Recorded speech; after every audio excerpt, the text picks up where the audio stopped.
so many moms that are trying really hard to find themselves and reconnect with themselves don't do or put off doing this one thing, and it's a lot of times why they end up giving up.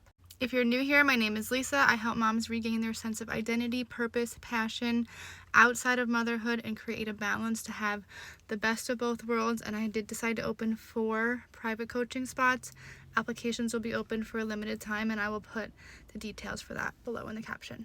What I see happen a lot, and I do it to myself, I caught myself doing it actually, which is what inspired me to make this video. You don't prioritize boundary setting. You don't make boundaries an actual key important part of your everyday life.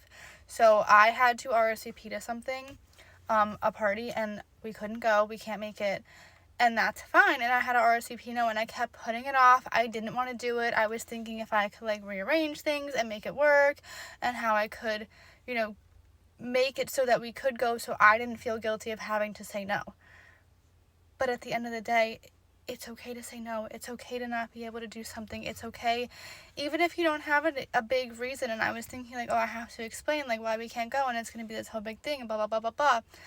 And at the end of the day, all I had to do was send a message saying, hey, so sorry, we can't make it. I hope you guys have a good time. That's it. And then the reply was, okay, thanks for letting me know.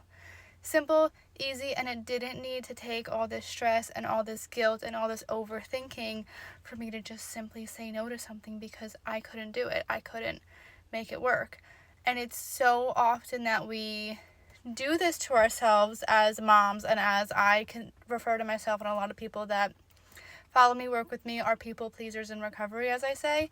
And you start to think of all these ways to make everybody else happy instead of just taking a deep breath, doing what you have to do for you, and setting the boundary. And you don't need to explain it. You don't need to say why you can't do the thing. You don't need to say why you're not going to the event and attending the baby shower or the birthday party or doing this or that for everybody else. You just have to say, I'm so sorry, that doesn't work for me.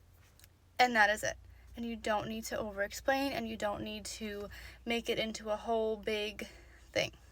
So if you are a mom on a journey of self-discovery, of figuring your way out, of finding who you are again after kids, don't forget that boundary setting and keeping them in place and holding your boundaries is as big of a part as finding out all the answers to all the other things. And if you do want one-on-one support and you are really ready to take that next step, like I said, details for my private coaching applications are in the caption. But don't apply if you're not ready to commit to yourself and you're not ready to actually